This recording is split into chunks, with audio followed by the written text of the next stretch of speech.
morning. Pour entendre parler ces auteurs de leur expérience avec différentes formes d'écriture. On va parler de l'écriture sous toutes ses formes aujourd'hui avec Stéphanie Boulay, Ulrika Gernes, Wayne Grady et Guillaume Perrault. Pour commencer à nous réchauffer un petit peu, je vais commencer avec un petit tour de présentation très bref pour vous donner des repères. Et ensuite, on va se lancer dans les questions, la gymnastique dans les 2 langues officielles. Donc, Stéphanie Boulay. Bonjour. Bonjour. Originaire de New Richmond, juste de l'autre côté de la baie des Chalands. Oui, exact. On la connaît, en fait, vous êtes très... en fait, on peut se tutoyer? Bien sûr. Okay. Tu es une personne très mystérieuse. Quand on essaie de chercher des trucs, des repères biographiques sur Stéphanie, ce qu'on sait, c'est que c'est la moitié blonde des sœurs Boulay. Je trouve que c'est un peu réducteur parce que je sais que tu es plus que ça. Mais j'en ris. C'est pour ça que je l'écris. C'est pour en rire. Je trouve ça très drôle quand les gens disent ça. Parce que c'est avant tout comme ça qu'on t'a connu, je pense. Ouais. Puis à un moment donné, c'est drôle parce que c'est comme si j'existais plus par moi-même. À chaque fois que je me présentais dans un événement sans ma sœur, les gens me demandaient, voyons, où est ta sœur? Comme si on était des siamoises. Mais là, finalement, ça diminue avec le temps. Justement, après avoir écrit ce livre-là, ça a beaucoup aidé à défaire le mythe des sœurs siamoises. Donc, depuis à peu près un peu moins d'1 an, tu t'es séparée un petit peu, tu es devenue ta personne, Stéphanie en bonne et due forme. Ouais. Les Sœurs Boulay, j'imagine que vous les connaissez, c'est un groupe qui est connu depuis 2012. Vous êtes les grands gagnants des Francouvertes du Club Soda cette année-là. Vous êtes partis vous cacher dans un studio d'enregistrement, faire le poids des confettis, qui est sorti en 2013. Ouais. Vous avez gagné 2 prix Félix cette année-là. Ça a été une bonne année pour les Sœurs Boulay. Vraiment. Et puis, ça a été suivi... en fait, vous avez le prix de la disque en 2014, c'était pour cet album-là aussi ou c'était pour le suivant? Oui, c'était pour cet album-là, mais c'était plus relié à l'ensemble de la carrière, pas seulement où c'était relié aussi à la tournée de spectacles qu'on avait faite. C'était groupe de l'année, c'est ça qu'on a gagné? C'était, je me rappelle plus. Album de l'année folk et révélation de l'année. Ah, c'est ça c'est 2014. J'ai fait ma recherche. C'est ça. Oui, ça, c'était en lien avec l'album. Je pensais que vous parliez de l'année d'après, mais oui, ça, c'était relié au poids des confettis. Puis là, après, vous avez suivi avec le... C'est-tu 44-88 de l'amour? C'est comme ça qu'on dit? On dit 4488 de l'amour. C'est comme ça qu'on appelait l'appartement. Ouais. Ah, d'accord. Ouais. OK. Allez les écouter. Mais en attendant, aujourd'hui, on va parler de toi comme auteur en bonne et due forme, avec, surtout en lien avec À l'abri des hommes et des choses, qui est paru chez Québec Amérique l'année dernière, qui a été accueilli favorablement par la critique. On a souligné l'originalité de la voix, la couleur de la voix de la narratrice. La narratrice, tu sais, des fois, on a envie de mettre une petite étiquette, mais moi, je vais mettre l'étiquette en te citant, disant que c'est une jeune fille grande du corps et petite du coco. Venant directement de la narratrice. Puis on pourrait en parler un petit peu plus, mais c'est déjà quelques repères. C'est bien? Oui, c'est parfait. Merci. Ensuite, on va aller juste à côté with Ulrika Gernes. Qui nous vient de Copenhague, au Danemark, où elle a déménagé à l'âge de 22 ans. Mais vous êtes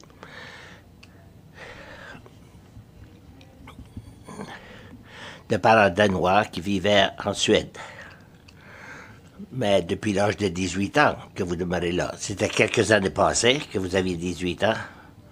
Mais c'est alors que votre première collection de poésie a vu le jour. Vous avez publié 10 autres collections de poésie. Elles ont tous été acclamées.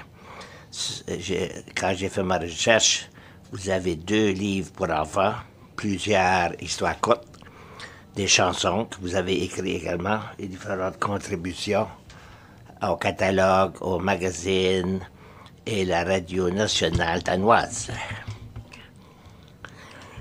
Ils m'ont demandé d'écrire et j'ai dit oui. Quel genre d'écriture voulait-il voir? Nous vous lisons grâce à 2 livres très loin. Mon danois n'est pas très bon. Je ne sais pas s'il y a plusieurs personnes qui connaissent le danois dans la salle. Y a-t-il? Parlez-vous danois, vous? Hein?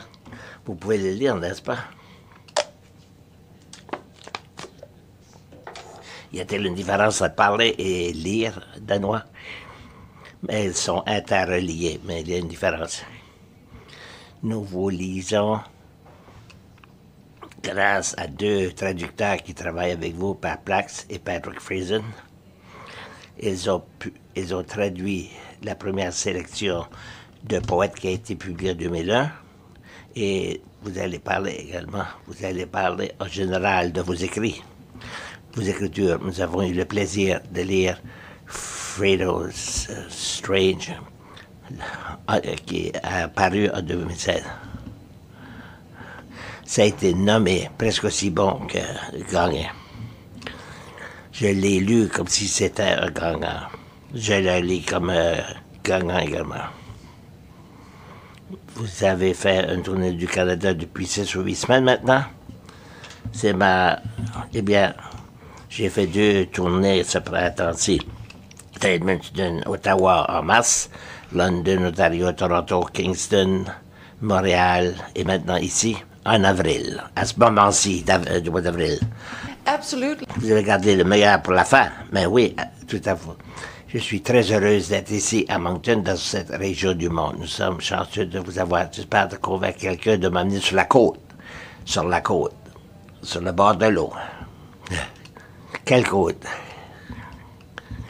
La côte atlantique. Our The schedules look nearest. like. Wayne, we have had the pleasure of sitting at, I don't know, were you sitting at this exact, no, you were sitting at I was sitting there with Ulrika's place. Stephanie Where was. Stephanie is. Maybe 3 years ago, you were here talking about Emancipation Day, mostly, and also talking with one of your translated subjects.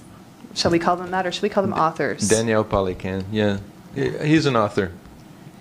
And an author and a translator, as Yeah. are you, and those are the 2 hats that we'll make you wear today. Okay. Born in Windsor, you live near Kingston. You are In Kingston in now. Kingston. Yeah, that's changed. Yeah. You're in Kingston Yeah, we've itself. moved right into Kingston. Okay. Yeah. And you wear many hats, just as Ulrika does. You've edited anthologies. You're a teacher and a lecturer. You teach creative nonfiction at UBC. I was looking at the list of books that you've written over the years, and I think we need to sort of reduce them to numbers because they're getting to be pretty numerous. I know. It's embarrassing. Tell think me if you I've see- got the numbers right. Okay. Do you have about 13 works of nonfiction? The I unlucky think- lucky number? Yeah. That's close enough. If you get too many, people say, how can they all be any good? But you've won a lot of recognition with them, so we know that they all need to be written. They all need to Read. be written, and all need to be read. So I've said already that you've written in Emancipation Day, that was longlisted for the Giller Prize in 2013. As a translator, you're getting close to 20 titles. Am I? I think more like 15. Do you think? Yeah. I'll have to do a recount. Okay, maybe you're right. I don't know. Maybe I've lost count. Just to I don't give you like a few hints to what you can go see with Wayne. You've translated Antonin Maillet 3 times, Daniel Polican as well, Herménégilde 5. Chiasson. Yeah. Yves Beauchemin, who's here at the festival this year, you've translated 2 of his books. And I'm working on the 3rd one now. Oh, nice. And Les then- Empêcheurs. What's that? Les Empêcheurs. Les Empêcheurs. Okay, and when can we expect to see that out? Probably next spring. It's due the end of September, so Okay. maybe the spring or the fall next year. Anyway, yeah. All right. Yeah. If I get it right. I am fully confident. Guillaume, tu viens, toi, de ma ville Guillaume, Je suis né à Rimouski, Tu ouais. n'as- Est-ce que tu habites aujourd'hui à Montréal? Non, j'habite à Gatineau, en fait, qui est Ah. près d'Ottawa. Oui, pour les bien gens sûr. qui connaissent ou connaissent pas. Fait que, dans le fond, j'ai vu le jour à Rimouski, mais j'ai grandi dans une petite ville qui s'appelle Saint-Cléophas. Est-ce que quelqu'un connaît? Ah, pour de vrai? OK. Saint-Cléophas, c'est dans le coin de Amqui, Sébec. Fait que j'ai Ok. habité, c'est un petit village, 150 habitants à peu près, non? Puis j'habite en Outaouais depuis à peu près une vingtaine d'années. OK. Donc, ouais. Et puis, est-ce que c'est la profession qui t'a apporté là ou bien? Non, non, en fait, c'est ça. J'ai déménagé quand j'étais très jeune Ah, oui, avec oui. mes parents. Mais Ok. mon père a perdu son emploi. Puis le classique, l'usine ferme puis le village ferme. C'est ça qui est arrivé. Puis on est déménagé en Outaouais parce qu'il y avait une meilleure opportunité pour mes parents, en fait. Donc, c'est ma résidence maintenant. Et toi, ce qui est intéressant aussi avec Guillaume, j'ai hâte de voir comment on va faire les ponts ici. Toi, tu es avant tout, en fait, tu as commencé comme graphiste. Ouais, j'ai jamais pensé être auteur. Je sais pas qu'est-ce que je fais ici, mais j'ai jamais pensé être auteur. Ça m'est jamais passé par la tête. J'étais pourri en français à l'école. Je fais des fautes tout le temps. Fait que je pense que je mérite pas d'être ici. Mais non, mais ce qui est arrivé, c'est que j'ai étudié en design graphique parce que je dessinais toute ma vie, j'aimais l'illustration, puis la seule carrière que je voyais qui avait l'air pertinente, c'était le design graphique. J'ai fait ça pendant quelques années. Après ça, je commençais à être tanné de faire juste du marketing, de la publicité, des choses comme ça, puis j'étais juste fort en illustration. Fait que j'étais à mon compte. Ça fait maintenant 7 ans que j'étais à mon compte. Puis je fais de l'illustration commerciale. Puis un jour, j'ai eu mon premier contrat avec La Courte Échelle pour illustrer un premier livre. Puis après ça, j'ai eu Dominique et compagnie, Fond. Ça a commencé à débouler comme ça. Puis un jour, je me suis dit, ben pourquoi j'écrirais pas mes propres histoires? Fait que je me suis lancé. Puis je me suis dit, bon, j'ai pas été toujours bon en français, mais il y a des correcteurs puis il y a antidote. Ben, j'écrivais des bons textes, mais je faisais des fautes. Mais en même temps, qu'est-ce qui est le plus important? Fait que, un beau texte, pas de faute, mais plate. Là. Fait que j'ai commencé à écrire, puis c'est ça. Fait que maintenant, je peux dire que je suis auteur. J'aurais jamais pensé, mais je suis rendu là. Sinon, je continue beaucoup à illustrer pour différents autres auteurs aussi. Oui. Fait que je fais encore beaucoup de collaborations, mais j'aime beaucoup travailler sur mes propres titres aussi. Mais justement, c'était un peu pour lancer dans la première discussion. Je me suis demandé qu'est-ce qui a fait en sorte que tu es passé de ce métier de graphiste à celui d'illustrateur? Juste pour poser des repères, tu as illustré notamment 4 tomes d'une nouvelle série de Simon Boulris qui est venu ici il y a quelques années. Exactement. Larry Tremblay, je ne savais pas qu'il s'était lancé dans l'écriture pour enfants. Oui, mais en fait, j'ai accompagné Larry dans sa première expérience dans le jeunesse, en fait, parce que Larry n'avait jamais vraiment rien travaillé d'illustré. Fait que pour lui, c'était nouveau d'avoir, quand j'ai présenté comme hey, tu vas avoir des dessins de ton livre, aïe, c'est fou, là, comme il avait jamais imaginé d'avoir des images combinées à son texte, puis pour lui, c'est toute une nouvelle logique, en fait. Parce que là, il venait de comprendre que je suis pas obligé d'écrire ou d'écrire certaines choses, je peux laisser Guillaume l'illustrer, puis le dessin va parler de lui-même. Fait que c'était toute une nouvelle mentalité à découvrir pour lui, justement. Puisque c'est quelque chose que vous avez travaillé. Je parle pas dans le micro, mais tout le monde me comprend. Oui. OK, c'est bon. Est-ce que vous avez travaillé un peu de concert côte à côte? Oui, bien, c'était le livre avec Larry, avec Même pas vrai, en fait, qui est publié chez La Bagnole. C'est un super livre. Ça a été un petit peu difficile au départ, parce que justement, Larry, c'est un gars de théâtre. Hein? C'est un gars avec un background de théâtre. Il est très verbeux. Il écrit beaucoup, il fait du dialogue, il fait des petits dialogues rapides. Oui, non, je crois que... Attends, regarde derrière toi. Tu sais, Puis le problème que j'ai expliqué, c'est quand je recevais les textes de Larry, ça n'avait pas de bon sens. Parce qu'il y avait comme 300 pages Word, puis ça donnait aussi des dialogues tellement courts que ça ne fonctionnait pas dans la formule bande dessinée ou album. Fait que ça a été il a fallu vraiment beaucoup travailler de concert, parce que c'était un grand apprentissage pour lui de dire OK, je comprends la manière qu'il écrit, c'est super bon. Au théâtre, ça doit être écœurant, mais ça ne marche pas dans une BD. Oui. Fait qu'il a fallu réajuster tout ça, en fait. Donc, c'est une BD que vous avez faite ensemble. C'est une pas BD, un album album. illustré. Moi, j'aime beaucoup travailler dans les hybrides. J'aime travailler entre l'album, la BD, tout déconstruire ça, toucher au roman, toucher au livre classique. J'aime ça de déconstruire chacun des genres, justement. Ouais. Donc, Puis, I guess que ça vient de la formation de graphiste aussi, qui aime ça explorer. Puis, j'ai pas vraiment de formation standard en bande dessinée ou en littérature ou en quoi que ce soit. Fait que je pense que d'avoir aucune formation, ça me donne un avantage, parce qu'on dirait que je me sens moins cadré dans j'ai appris ça, c'est ça qu'il faut que je fasse. C'est un peu comme ça que je le vois. ça te permet d'être peut-être à cheval entre quelques genres, dans le fond. Oui, exactement. Puis c'est ça. Non, mais c'est super intéressant. Moi, je suis en train d'essayer de penser un petit peu à ce que ça peut vouloir dire peut-être pour l'avenir de la bande dessinée puis de l'album jeunesse au Québec, notamment. Oui, exact. Mais non, je suis d'accord. Dans le sens, je trouve que la bande dessinée est déjà moins... tu sais, si on pense à la bande dessinée classique, mon Astérix, un Tintin ou des trucs comme ça, c'était très formaté avec la case, les phylactères. Tu sais, on a une grille de trois strips. Tu sais, c'était très solide. C'est un Garfield, c'est toujours la même chose, là. Mais je pense que maintenant, plus que jamais, la traduction, les formats changent, puis s'adaptent, puis sont très fluides, justement. Surtout au Québec, je te dirais, la BD exploratoire, un peu plus émouvante, personnelle, c'est très commun, puis je trouve que c'est rafraîchissant, justement. Tu sais, j'enlève rien, justement, des formats classiques, comme on vient de dire, mais c'est bien d'avoir l'exploration puis des hybrides par rapport à ça. Est-ce que je peux intervenir? Absolument. S'il te plaît. Je veux juste dire que moi, je l'ai lu, même pas vrai, puis c'est un des livres que je donne en référence dans mes livres préférés. Ah, ben mon Dieu. Ce que j'aime aussi de ce que tu dis, c'est que c'est un hybride aussi dans le style, mais c'est un livre c'est un livre jeunesse, mais c'est pas vraiment... Ben, tu sais, je veux dire, c'est pour tout le monde, finalement.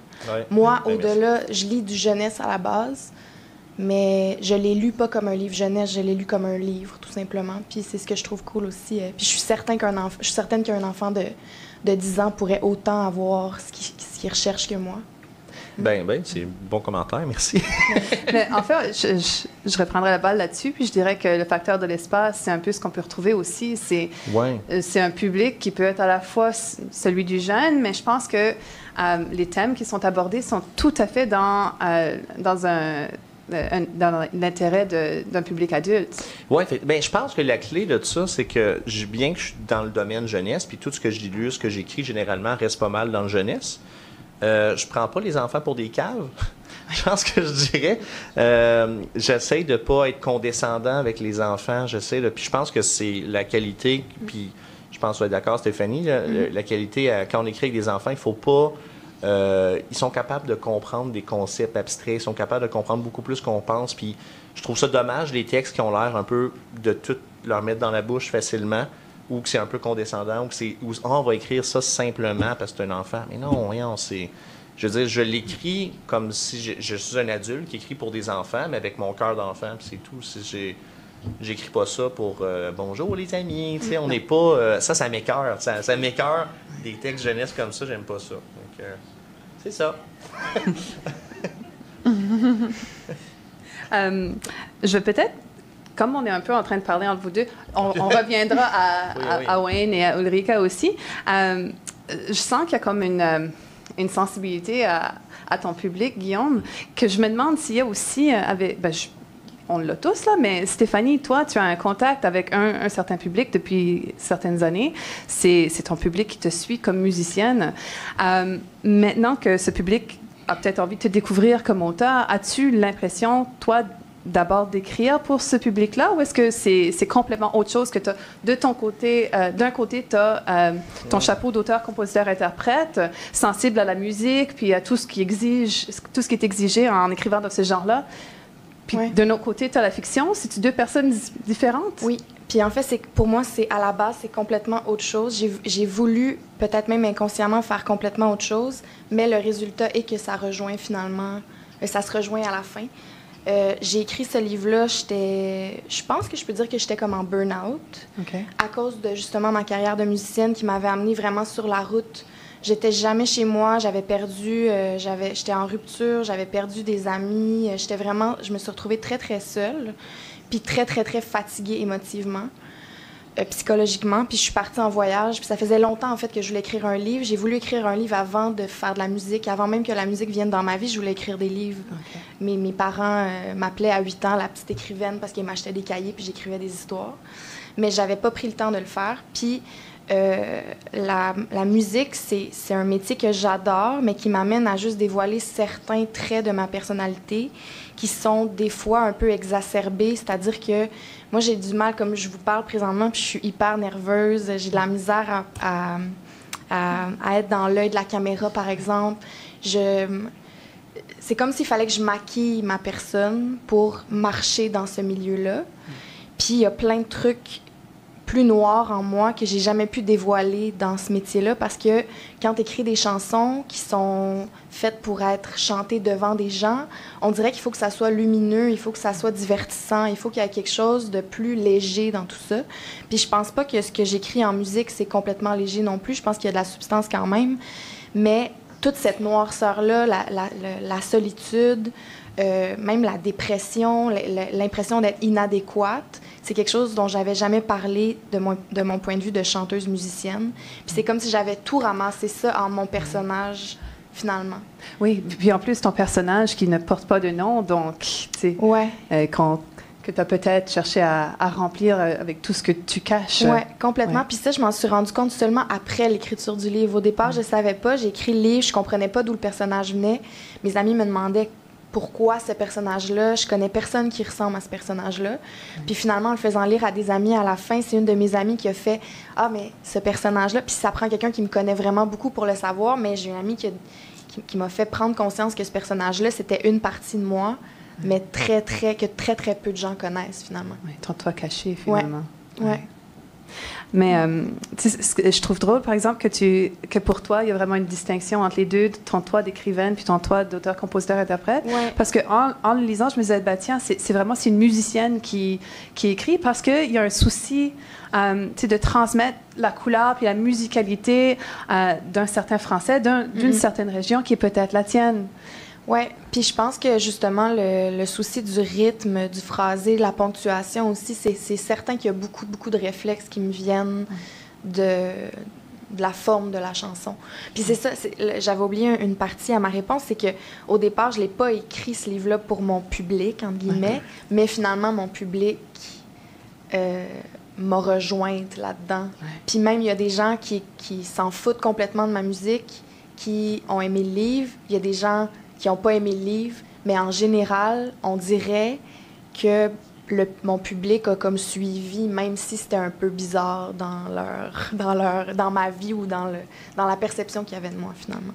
Peut-être qu'ils ont senti, finalement, que tu partageais quelque chose qui allait au-delà de ce que tu peux partager comme musicienne. Oui, peut-être. Puis c'est ça que je trouve difficile aussi, c'est d'aller... Comme quand tu chantes les chansons devant les gens ils ont la réaction directement, tu les vois écouter ta musique, alors que le livre, c'est complètement une autre affaire. C'est quelque chose qui se situe beaucoup plus dans l'intimité. Puis ça me fait vraiment bizarre quand les gens ils viennent me voir pour me dire « Ah, j'ai aimé ton livre, j'ai aimé tel passage, ça m'a fait ça, ça, ça. » C'est comme si ça me fait un choc parce que là, je me retrouve... Ils se retrouvent dans mon intimité, puis je me retrouve dans leur intimité aussi. C'est vrai. Fait que c'est comme... En tout cas, c'est comme vraiment différent. Oui, ça doit être vraiment... un autre exercice complètement d'après-création. Oui. Je veux peut-être faire le pont un petit peu avec la musique. Ulrika, I think, I don't know if it... Je sais pas si c'est simplement le fait que le titre du livre parle de musique, mais alors cela a conditionné ma lecture comme ça devait l'être. J'ai pensé que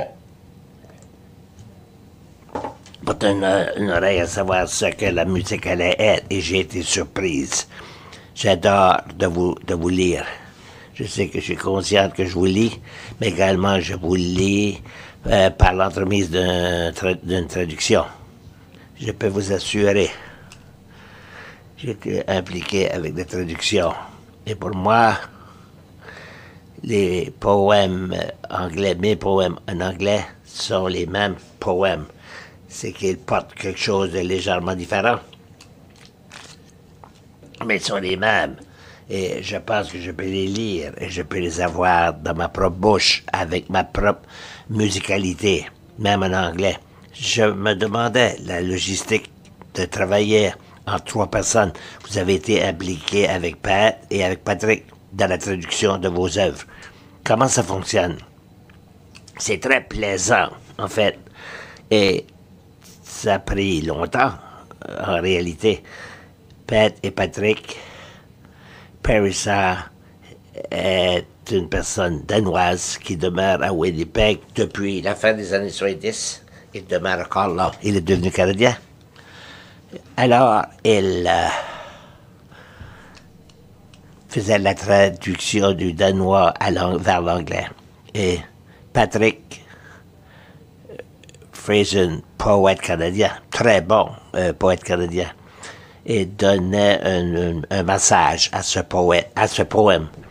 Et le père Patrick est plus accompli que l'autre.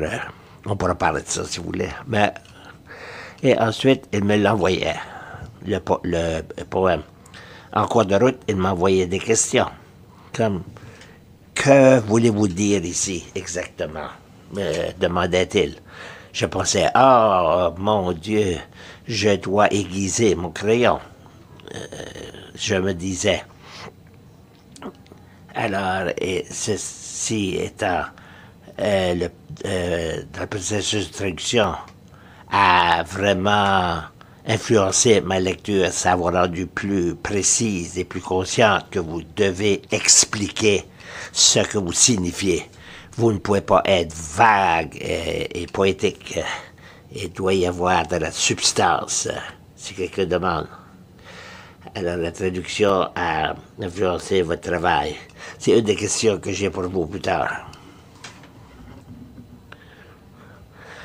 Diriez-vous que votre collaboration avec Pat et Patrick, c'était de travailler sur ce que votre voix comme poète peut sembler en anglais?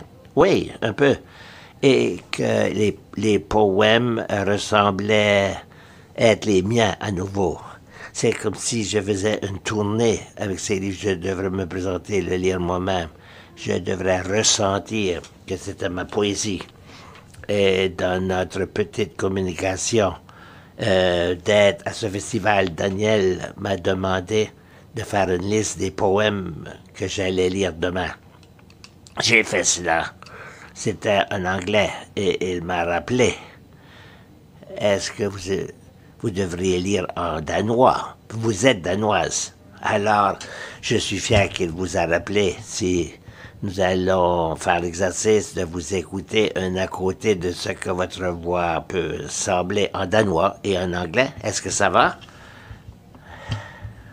Et à une courte poésie, je disais à Eureka, l'extrait sur le dos de Philopus est tellement bien choisi et ça parle tellement de traduction que ça semble naturel, si vous voulez, d'avoir cela comme le poème que nous allons écouter ensemble.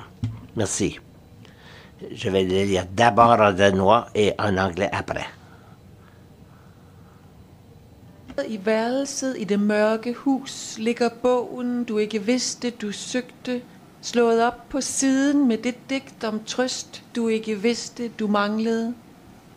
Først bogstaverne, så ordene, linjerne forsvinder, efterhånden som du læser dem, i lyset fra det spinkle gry, der pibler ind mellem patienternes støvede lameller, og forener dig med en, du ikke vidste, du er.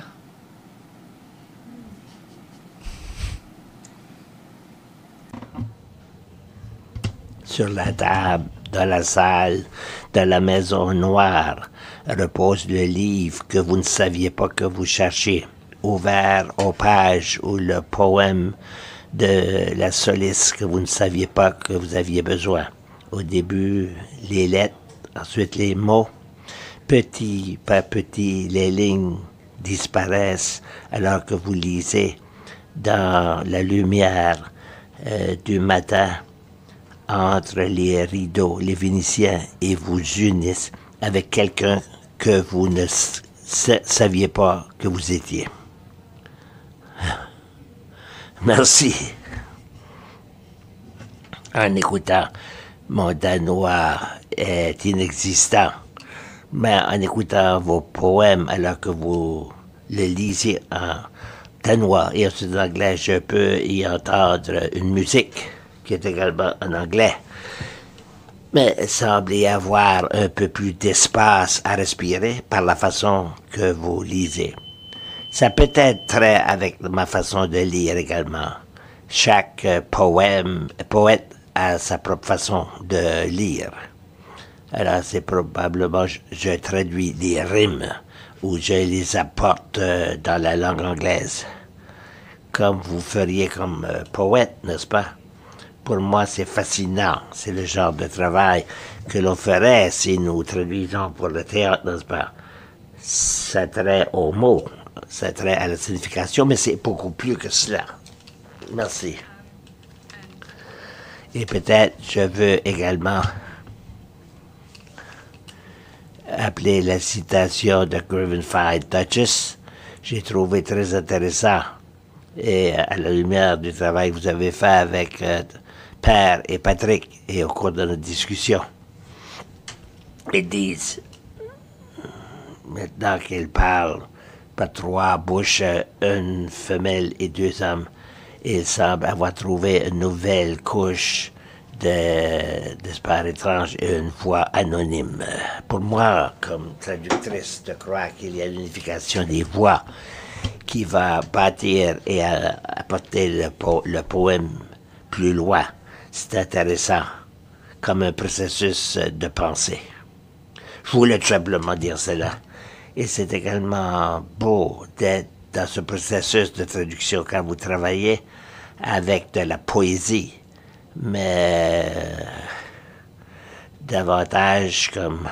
Ouais, c'est comme un niveau d'art, mais vous n'êtes pas sept. Ça élimine la solitude de travailler avec des traducteurs. C'est très intime.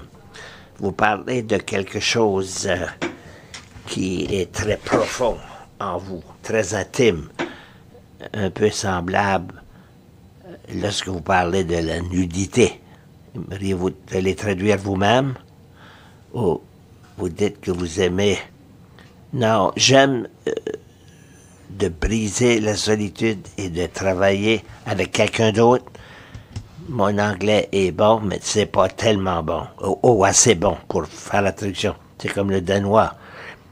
Ma langue maternelle, et je me sens plus émotionnellement connecté au danois. Et je peux tenter de traduire directement en anglais, mais ça ne sent pas être moi. Je ne me sens pas comme moi-même. Je dépends sur la meilleure connaissance de la langue de quelqu'un d'autre pour y apporter une traduction. Est-ce que ceci vous semble familier, Wayne? Oui, ça semble très familier. En tant que traducteur, je traduis de français vers l'anglais. Mais pour l'instant, je ne voudrais jamais écrire en français ou traduire de l'anglais vers le français. Je peux lire le français très bien, mieux que je le parle, mais c'est également vrai de mon anglais. Je lis l'anglais mieux que je l'écris, dit-il. La plupart des traducteurs ou traductrices, la plupart des traducteurs traduisent vers leur langue maternelle et non vers une langue seconde. Et les quelques personnes qui ont tenté de traduire vers une langue seconde, ça a toujours été un échec. Alors, je ne dirais pas qui c'était, mais une des personnes que j'ai traduit a tenté de traduire son propre roman en anglais, et il m'a dit « Inquiète-toi pas, Wayne, je vais te donner ma traduction. Ce sera facile pour toi de faire la traduction. » Il m'a envoyé sa traduction, et je ne pouvais pas l'utiliser du tout. Son anglais est excellent. Je n'ai pas besoin de vous dire qui c'était, mais son anglais est excellent, dis-je. Mais lorsqu'il écrivait, ça semblait être une traduction. Et un des buts d'un traducteur, c'est de faire un livre qui ne sonne pas comme une traduction. Ça doit donner l'impression d'un livre qui a été écrit dans cette langue-là. Et lorsqu'il arrivait à un passage difficile, qui aurait été difficile à traduire, il l'éliminait complètement. Il sautait par-dessus ce paragraphe-là. Et il a écrit un autre passage pour passer outre ce passage-là. Alors tout était inutile pour moi. Je pouvais traduire les parties difficiles, mais c'est la partie difficile où j'avais besoin d'aide. Alors de traduire dans une langue seconde de quelqu'un, je ne peux pas penser d'un exemple lorsque ce serait une bonne idée. Mais oui. Une des choses que vous parliez ce matin, tout à l'heure, c'est d'être traduit et de travailler avec des traducteurs à influencer vos propres écritures. Et j'étais intéressé qu'Erika a dit que ça vous rend moins obscur comme poète, car à un moment donné, vous devrez expliquer ce que signifie une telle ligne, une telle pensée. Je ne peux pas dire que j'ai eu la même expérience, car, vous savez, en écrivant de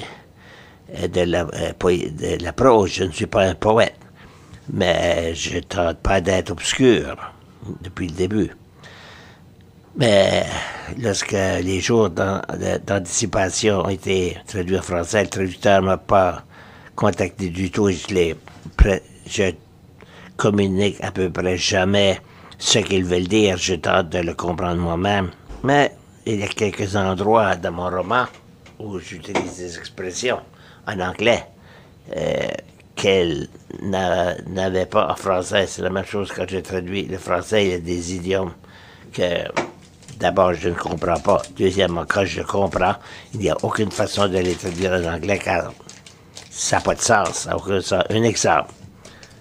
Des romans d'Antoine Maillet, elle a écrit un caractère qui a parlé de nos caractères. C'est pas lui qui a inventé le bouton à 4 trous. J'ai dit quoi? C'est pas lui qui a inventé le bouton à 4 trous. Alors, éventuellement, j'ai compris. Ça voulait dire qu'il n'était pas intelligent. Lorsque j'ai compris cela, nous avions 100 expressions en anglais pour cela. Alors, tout simplement, que traduire, j'ai substitué l'expression anglaise. Je pense que j'ai dit l'ascenseur se rend pas au 20e étage, ou quelque chose du genre. Mais j'ai écrit quelque chose qui avait un sens en anglais. Dans des moments comme ça, est-ce que vous pensez que vous avez enlevé votre chapeau de traducteur pour remplacer l'écrivain? Non, non, pas du tout. On trouve toujours des choses qui sont impossibles à traduire, des blagues, des faces, des sens d'humour. Vous ne pouvez pas traduire il y a deux pensées de traduction. Un qui dit, vous traduisez exactement la façon que l'écrivain l'a écrit.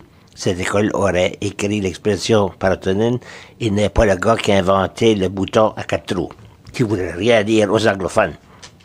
Éventuellement, vous allez comprendre, mais un lecteur qui lit le roman français, voyant l'expression, s'arrêterait et tenterait de savoir ce que ça veut dire. Vous ne voulez pas que le lecteur anglais s'arrête et tente de comprendre ce que signifie cette expression. Je veux que le lecteur anglais puisse avoir la même expérience de lire le livre anglais que le francophone puisse avoir en lisant le livre français. Je ne veux pas que le lecteur doive aller au dictionnaire et se demander ce que signifie l'expression. Alors ça, c'est l'autre école de traduction. Vous traduisez pour le lecteur et non pas pour l'auteur, mais plutôt pour les personnes qui vont vous lire, qui vont lire la traduction. Alors, Célia, si je vois une blague en français, pourvu que je comprenne, je me dis, voici le genre d'écrivain qui aime d'utiliser des blagues. Alors, je ne tente pas de traduire mot pour mot. Je tente d'utiliser mes propres mots. Voyez-vous? Alors, vous faites ces genres d'échanges pour créer le même genre de livre en anglais que c'était en français ou que c'est en français. En rétrospective de votre traduction de 20 livres, qu'il y a une constance dans l'approche que vous avez, la façon de Wayne Grady de traduire, ou est-ce que ça dépend du livre?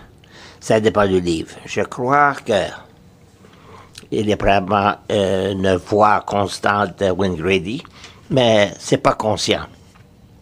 Vous ne pouvez faire autre que de faire cela. Je suis un écrivain autant qu'un traducteur, mais ce que je tente de faire, c'est de créer un livre en anglais que l'écrivain français aurait écrit si cet écrivain français avait été anglais. Je tente de capturer Antoine Maillet ou Yves Beauchemin. Je tente de capturer leur voix et d'en faire leur livre. Je suis conscient que ce soit leur livre et non le mien. Je dirais que les deux premiers livres que j'ai traduits étaient Antoine Maillet, le deuxième écrit en français acadien. Lorsque j'ai terminé là, j'ai dit, je peux faire n'importe quoi. Après avoir traduit Antoine Maillet, tout est facile. Et ça a été vrai. Je me sentais plus confiant après avoir traduit Antoine Maillet.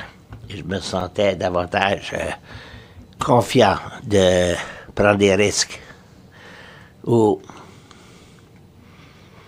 de faire des sauts du français à l'anglais ou de me fier à mon propre instinct de ce que ça venait à savoir comment j'allais traduire quelque chose. Peut-être qu'il y a... Bon, c'est ça. Pensez-vous que le truc peut être de trouver un auteur et de les traduire jusqu'à ce que ça devienne plus facile? Ça dépend qui est l'auteur. Non, non. Mais non, j'aime d'avoir différents auteurs à traduire. J'ai traduit, je crois, 5 romans par Daniel Poliquin et j'ai confiance que je pourrais traduire n'importe quoi qu'il peut écrire, mais je suis heureux de traduire, comme je dis. Je fais un œuvre de Yves Beauchemin. C'est le 3e livre que je vais traduire, ou que j'ai traduit présentement. Sachant quelque chose de ce que l'écrivain a écrit auparavant. La traduction, c'est une façon de lire attentivement, lire chaque mot et de penser ce que chaque mot signifie, ce que signifie chaque mot. Alors, personne lit rien aussi attentivement autre que traducteur. Et alors, au cours des années, vous devenez très familier avec cet écrivain. Et la traduction devient plus facile, si vous voulez, parce que vous avez lu cet auteur tellement souvent. Mais j'aime de traduire différentes personnes. Je ne peux faire autre que de garder le sujet de traduction, car l'obsession, c'est ma vie professionnelle. À Guillaume, sur le sujet de la traduction, on va le prendre un peu d'un côté un peu différent. Je me demande si, toi, en tant qu'illustrateur, as-tu l'impression d'être le traducteur de ton auteur? Ah, ok, c'est cool ça. Le traducteur de... C'est vrai qu'il y a des similitudes avec ce que Wayne vient de dire, en fait. Ouais, c'est un peu la même chose parce qu'un auteur va, comme Ulrika, comme Wayne vient de dire, va avoir des idées très précises où chaque mot va vouloir dire quelque chose de très pesant, il y a un sens derrière ça. Puis après ça, moi, il faut que visuellement, j'interprète ça. Fait que c'est une traduction effectivement différente. Mais c'est d'aller puiser dans son imaginaire, parce que tout d'un coup, j'ai un texte vierge, noir et blanc, en Word, il n'y a pas de couleur, il n'y a rien. Puis du jour au lendemain, il faut que je me dise, OK, Monsieur X, qu'on voit dans ce livre-là, comme par exemple Marco, dans Même pas vrai avec Larry Tremblay. Je m'envoie Marco. Moi, j'ai un cerveau très visuel. Fait qu'aussitôt qu'on met Marco, je ne sais pas pourquoi, il y a un petit garçon qui est apparu dans ma tête. Je suis comme, Marco, je le vois. OK, il est petit, il porte un gilet à manches longues, des culottes courtes. J'ai aucune idée. C'est comme la première image qui m'est apparue en tête. Puis ça, c'est Marco. OK, là, il est dans sa chambre. Sa chambre, il y a un modèle d'avion dans le coin. Je ne sais pas pourquoi, mais ça me vient tout dans la tête comme ça. Mais après ça, il faut que j'en parle à Larry. Je dis comme, écoute, moi, je l'ai imaginé comme ça. C'est le premier jet que j'ai vu. Ça me fait rire, ça me fait triper. C'est comme ça que je l'imagine. D'instinct, c'est comme ça que j'imagine. Qu'est-ce que tu en penses? Fait que c'est vrai que c'est la traduction de l'imaginaire. C'est pas la traduction des mots, mais c'est plutôt d'imposer une image à un mot. Comme Marco, il a l'air de quoi? La scène que tu me dis qu'il y a de la tension. Il y a de la tension. Comment tu la sens, la tension, vraiment? Est-ce que c'est inquiétant? Est-ce que c'est évident? Est-ce que c'est subtil, la tension? Fait que, oui, c'est vrai. J'avais pas vu ça comme ça, mais c'est un type de traduction, d'adaptation, si on veut. Mm-hmm. Puis, dans tes interactions avec tes auteurs, as-tu l'impression, en fait, que c'est qu'un peu de ton côté, qu'eux aussi, ils t'apportent quelque chose en tant qu'auteur? C'est-à-dire que, est-ce que, grâce à tes collaborations avec eux, ils font de toi qui tu es comme auteur-illustrateur? Ou? Oui, je travaille avec beaucoup d'auteurs différents. Autant des gens qui travaillent juste dans le jeunesse, ou des gens que c'est leur première expérience dans le jeunesse, ou des gens qui l'essaient, puis peu importe. Je te dirais qu'à chacune des expériences, j'en apprends. Ce que j'aime beaucoup, c'est de voir la touche et la formulation que chaque auteur utilise. Moi, ça me donne vraiment un coup de main pour peaufiner la mienne, parce que, comme je dis, j'ai pas nécessairement j'apprends un peu sur le tas, si on veut. Mais j'aime ça, voir les différents tons qu'ils utilisent, voir les différents thèmes qu'ils apportent, comment ils apportent. Disons, il y a 2 livres qui vont parler de la mort ou de l'abandon. Comment Caroline en a parlé, comment Larry en a parlé, comment Simon en parlerait, d'essayer d'ajuster ces tons-là. Puis ça m'aide en même temps. Je te dirais pas que directement ça m'aide, mais ça me fait un peu ouvrir les yeux sur les différents tons qu'on pourrait utiliser ou approcher. Là. Ouais. Puis Cumulus, c'est quelque chose qui t'est venu comme projet avant de commencer à faire de l'illustration pour Cumulus, enfants? Cumulus, c'est publié chez Mécanique Générale. C'est mon premier titre en tant qu'auteur, en fait. Ça raconte l'histoire d'un petit garçon qui est un peu solitaire, Pas beaucoup d'amis. On comprend que ses parents ont l'air d'être divorcés ou sont sur le point de divorcer. On ne comprend pas trop. C'est très, très flou. Puis le seul personnage qui est présent dans le livre, c'est un monologue entre le petit garçon puis un nuage. Donc, un monologue en tout cas. C'est un monologue. Le petit garçon découvre un nuage. Il décide de sortir de la maison. Il suit le nuage où il présente son quartier. Puis il s'ouvre au nuage. Bon, on lui parle de... Il n'a pas beaucoup d'amis, il a déménagé, il n'aime pas vraiment l'école. Ses parents, ça va pas très bien. Fait que dans le fond, c'est un petit garçon qui raconte ses problèmes. Puis vite fait, on comprend que le livre parle d'abandon, de deuil, de laisser aller, de tristesse. On le voit un peu comme qu'on veut. Il y a des gens qui l'ont lu et on dit « Ah, ça me rappelle ma rupture que j'ai vécue. » Ou « J'ai perdu mon père l'année passée, ça me rappelle ça. » Ou « Ah, j'ai déménagé. » C'est tout le temps un moment... je l'ai écrit d'une manière vraiment vague. Puis c'est un point intéressant parce que c'est pas un livre jeunesse, mais c'est pas un livre pour adultes non plus. C'est une espèce d'hybride. Puis il y a des gens qui l'ont comparé, puis je suis vraiment flatté, ils l'ont comparé au Petit Prince. Le genre de livre que tu peux voir à 7 ans ou à 77 ans, puis t'en retires quelque chose de différent. C'est quoi la question initiale? I have a question for you. So when you... Tu écris et tu illustres. Quand vous écrivez, et j'ai pas besoin de décrire parce que je vais le mettre dans l'illustration. Oui. C'est déjà comme un écrivain, comme un rôle où il est écrit ce qu'il porte, la couleur de ses cheveux et tout ça. Alors, vous pouvez... oui, c'est étrange. J'écris et tout à coup, j'ai dit, j'ai pas besoin d'être spécifique sur ce qu'il porte, parce que c'est intéressant, oui. Alors, c'est la chose. Quand j'écris avec Larry, j'ai dit, t'as pas besoin de dire qu'elle est assise dans une salle noire, obscure. On peut passer autre, mais est-ce que vous avez besoin qu'elle vous dise qu'elle est assise dans une salle obscure? Ben, c'est visuel. C'est un peu c'est comme une direction artistique, la façon que j'écris. Mes livres, est-ce que je dois parler en anglais ou en français? Et la façon que j'écris.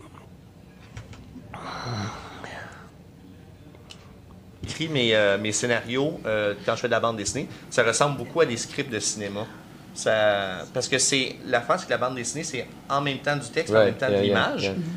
Puis de la manière que je vois la bande dessinée, c'est beaucoup de manière cinématographique. C'est vraiment, je vois des plans de caméra. Quand j'imagine une scène, je me dis, OK, la caméra fait un panning, OK, on arrête sur le personnage. Après ça, scène numéro 2, on voit le gratte-ciel. OK, tu sais, c'est beaucoup de cinéma. Puis de la manière que je l'écris, j'écris le dialogue. Ah, mais que fais-tu là? Regarde. Là, en italique, je mets Bob regarde dans les airs. Puis après ça, je continue. Fait que c'est vraiment où, OK, on voit ici une scène où le vaisseau atterrit. Tu sais, fait que c'est vraiment un mélange entre la direction visuelle, entre les plans de caméra, puis aussi après ça des rappels, puis le dialogue, puis la narration, puis tout ça. Fait que ça ressemble, puis de la manière dont je le produis, c'est vraiment très proche du cinéma, je te dirais. Yeah. Puis c'est ça, justement, à chaque fois que je regarde un film, j'adore ça parce que j'adore les films de Wes Anderson, on va dire. J'adore Wes Anderson pour sa symétrie, la couleur, la composition. Fait qu'à chaque fois que je vois un plan, c'était écœurant, je vais faire ça dans mon prochain livre. Fait que je vole un peu des fois. J'aimerais vous parler beaucoup plus longtemps et puis vous poser beaucoup plus de questions. Je pense qu'on arrive juste comme au point où les croisements se font vraiment d'un parcours à l'autre. Mais on m'a donné le signal, en fait, pour dire que je dois laisser un petit peu de temps pour les questions. Je veux d'abord, par exemple, parce que je pense que ça peut être intéressant comme discussion, je veux savoir un peu ce sur quoi vous travaillez en ce moment. What are you working on? What can we expect from you?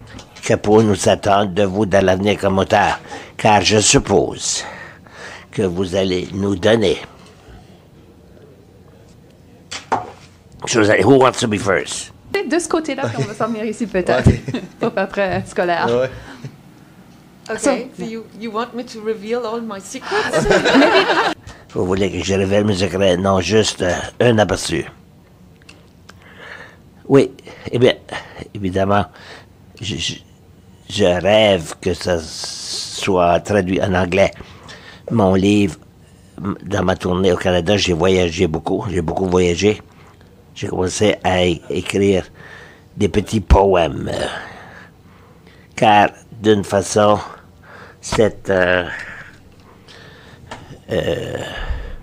forme s'adaptait bien où j'allais à un prochain hôtel, au prochain festival. Ça semblait vraiment très beau.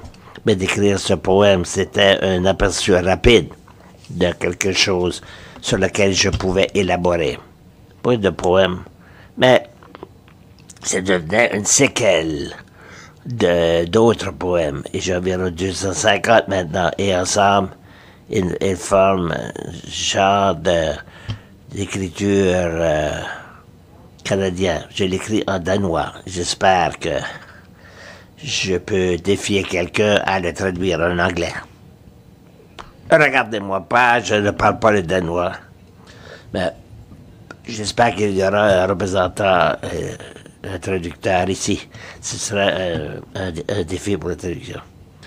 Ce serait intéressant de traduire cela. Peut-être j'irai voir Patrick et on pourra le traduire ensemble. J'écris des chansons présentement. J'ai recommencé à écrire de la poésie en fait. Quand j'étais adolescente puis que j'étais bien déprimée, j'écrivais de la poésie. Puis j'ai arrêté pour justement écrire de la musique, mais là je suis en train de revenir à la poésie, j'aime beaucoup ça. Je suis en train d'écrire un livre jeunesse aussi, c'est drôle. Puis je suis en train d'écrire un roman aussi, mais comme je suis pas avancée vraiment là, mais c'est comme mes 4 projets présentement. C'est chez qui le livre jeunesse? C'est chez qui? J'ai pas d'éditeur encore, j'ai l'écrit pour moi-même pour le moment. On en parlera après. Ben ouais, c'est ça, justement. Donc t'as un feu. Comment? T'as un feu en ce moment, un feu d'écriture en toi. Oui, vraiment, vraiment, vraiment. Super. Wayne, I know you're working on... Wayne, je sais que tu travailles sur ton prochain roman. En fait, j'ai terminé de travailler sur cela. Comme j'ai dit plus tôt, la journée d'émancipation, mon premier livre qui a vu le jour 5 ou 4 ans passés, j'ai assez bien réussi qui me permet d'écrire un autre roman. Alors, j'ai écrit un autre roman. Ça m'a pris 4 années pour le terminer. J'ai un livre d'histoire courte qui est prêt à apparaître et mon épouse a dit non, c'est pas prêt encore, c'est pas assez bon. Alors, je dois réécrire cela. Une des choses, parce que mon dernier roman avait 350 pages, mon prochain aura un autre 400 pages. Et l'histoire, je ne peux pas écrire des histoires courtes. J'ai tenté d'écrire une histoire courte. Et je suis à la page 75, qui est trop long pour une courte et trop court pour un roman. Alors, je ne sais pas quoi faire avec eux. Mais j'ai commencé à écrire de petits essais ou de petits lyriques. Certains l'appellent de la prose, de la poésie. Une page ou une demi-page de quelque chose qui semble être une fiction rapide, éclair, une fiction éclair, si vous voulez. Alors, après quelques 40 livres, je sais que si j'écris un livre, et c'est quelque chose que ça va être publié, mais alors, j'ai commencé à écrire ces petits livres sans savoir si ça va être publié ou non. Mais ça a été intéressant de faire cela. Et je voulais vraiment... Alors, évidemment, ils ont été publiés. Mais je n'ai pas parlé... Je n'ai pas pensé qui allait le publier lorsque je les écrivais. Et c'était... Je pensais... Elle a dit qu'elle n'a pas elle n'a pas d'éditeur encore. Et j'envie cela. Je trouve que c'est beau. Mais, enfin, c'est beau d'écrire quelque chose pour aucune raison, sans penser d'un éditeur ou d'un lecteur, mais simplement de l'écrire pour vous-même. Je crois que c'est là où toute écriture commence. Toute bonne écriture commence là. Ça vient de quelque part d'urgence et d'important. Et plus tard, vous pouvez penser aux lecteurs, aux éditeurs et tout cela. Ça veut dire beaucoup, mais l'écriture proprement dit vient d'un endroit d'importance ou d'urgence. C'est vrai.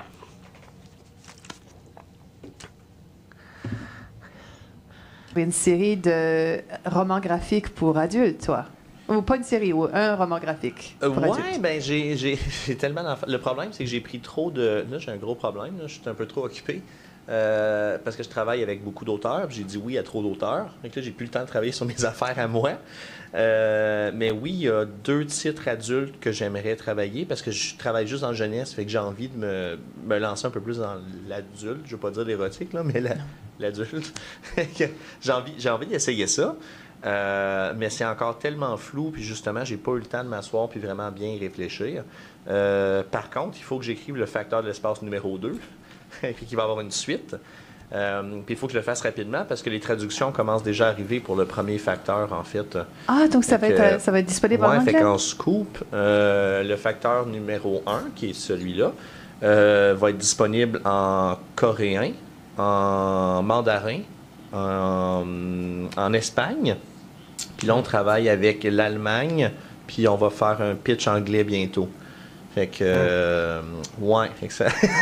ouais, puis justement, l'éditeur me pousse pas mal dans le dos pour que je travaille sur le numéro 2. Fait que c'est pas mal, c'est assez occupé. Mon fils va être très content. Niveau traduction, c'est là, ça va être drôle parce que je vais avoir un paquet de livres que je serai pas capable de lire. Mais, mais ça va être intéressant une fois que tu te retrouves devant la traduction en anglais, par exemple.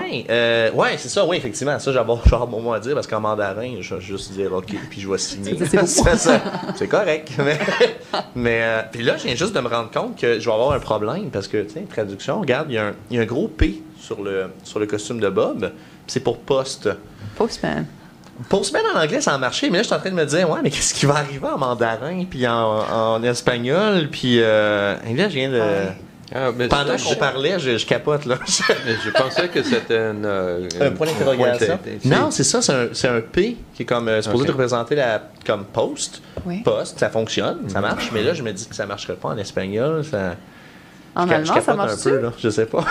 Non, en fait, c'est un problème intéressant qui se pose. Ben, c'est ça, juste, honnêtement, on en parlait, puis j'ai comme, hey, je viens de trouver un problème de traduction visuelle. Ouais. Mais c'est vrai, tu sais, as parlé de les blagues, les puns, idioms, des choses comme ça. Ben, je viens de me rendre compte que d'un point de vue visuel, il y a des problèmes de traduction aussi. Ben, je viens de me rendre compte que là, ça qu'est-ce que je fais? Parce que c'est présent dans tout le livre. Je suis vraiment dans la marde, là. Tu vas peut-être rechercher ta gomme à effacer. C'est présent dans tout le livre, mais ça fait partie aussi d'une scène importante. Fait que justement, il va falloir en discuter. Oui. Je vais contacter mon éditeur tout à l'heure. Tu deviens indispensable dans la prochaine étape. Ouais, c'est ça. Mais c'est intéressant, j'aurais jamais imaginé qu'une image ne pourrait pas être... Ben, c'est du texte, là, mais on s'entend qu'au point de vue de l'image, il y a des soucis comme ça à avoir. Que je vais faire attention dans le deuxième. Mais même au niveau de la taille des bulles, il y a des questions qui se posent. Ça aussi, oui. Au niveau, justement, la taille du texte, etc., puis de la manière que... Puis c'est vrai, il y a aussi des onomatopées qui sont présents. Fait que il va y avoir un petit peu de retravail, de refonte à faire. C'est peut-être moins complexe qu'un roman à traduire, mais je pense qu'au niveau graphique, il y a plus de travail. Puis, il y a des beaux défis, je pense. Oui, des beaux défis, certainement. Je ne sais pas si quelqu'un dans la salle aurait des questions. J'ai un petit bouton qui va me permettre d'allumer le micro du podium. Ça ferait plaisir de vous entendre. Ah, oui. Peux-tu aller au podium, puis je vais allumer ton micro. En fait, le micro est déjà allumé. Ça tombe bien. Ma question s'adresse à Madame Gerne. I was wondering how the... Je me demandais comment le greffin et vous-même et les autres vous ont trouvé, en premier lieu, comment vous avez trouvé votre histoire d'amour du Canada. Eh bien,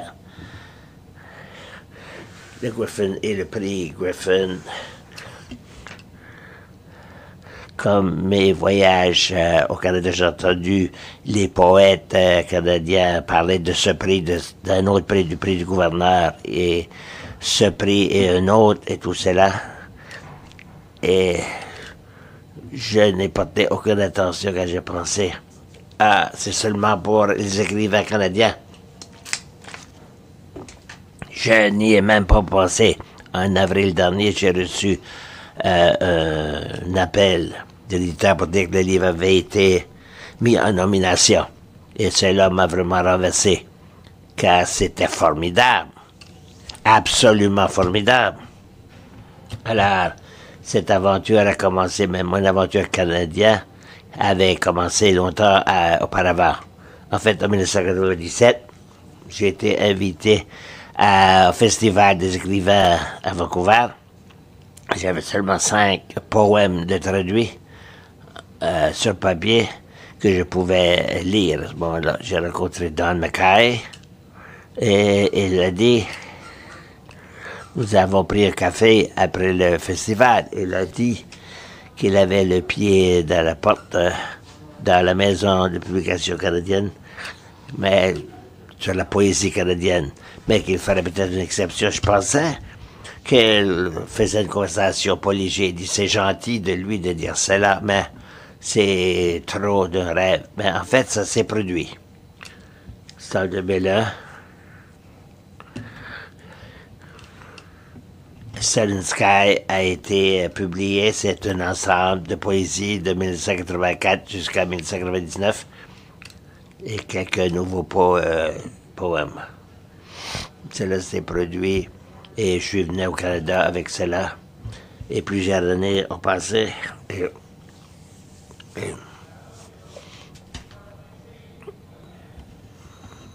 prix Griffin a deux approches canadiennes et étrangères. Ce livre a été mis en nomination dans les romans canadiens. J'aurais pu devenir canadienne, en fait, sans savoir. Car c'était la traduction. C'était la traduction qui a été mise en nomination et pas moi. Et j'étais là côté. J'étais tout simplement... le premier, c'était la traduction qui a été mise en nomination. Inaudible.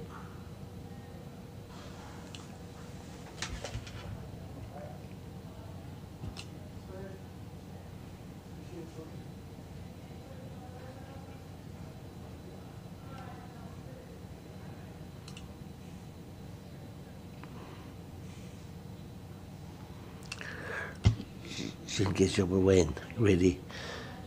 Je voulais dire que le français est ma langue seconde. Quand vous disiez de blague, lorsque j'apprenais le français, il me disait, je disais, oui, oui. Et toutes les étapes de la blague, et quand ça arrivait au point, ça y est, je disais, ah, il y a tellement... De toute façon, j'ai trouvé ça très drôle quand tu l'as dit. Mais j'ai une question pour toi.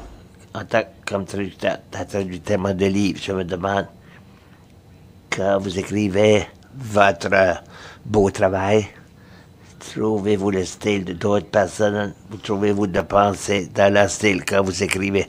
Je me demandais si ça s'était produit, vous devez lutter cela. La réponse brève, c'est non. Je suis capable de garder les deux activités dans différentes parties de mon cerveau. Mais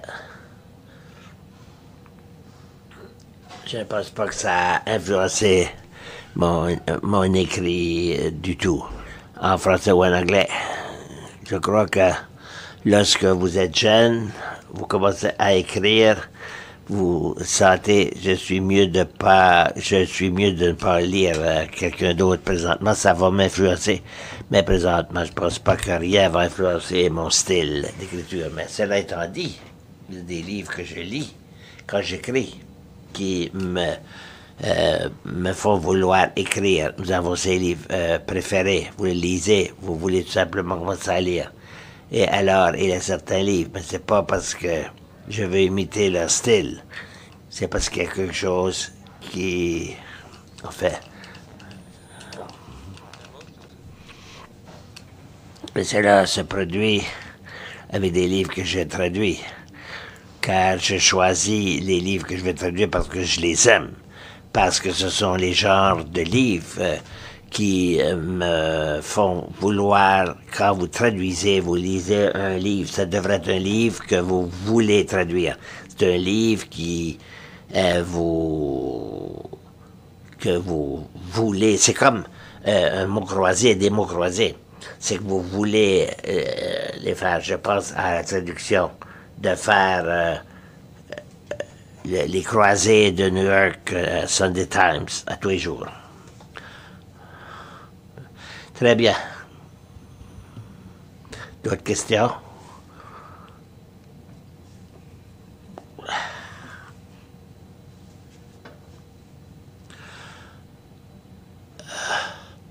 Alors, je vais remercier nos 4 auteurs pour leur générosité, leur gentillesse de nous avoir parlé cet après-midi. J'espère de vous revoir l'an prochain. Bonne journée.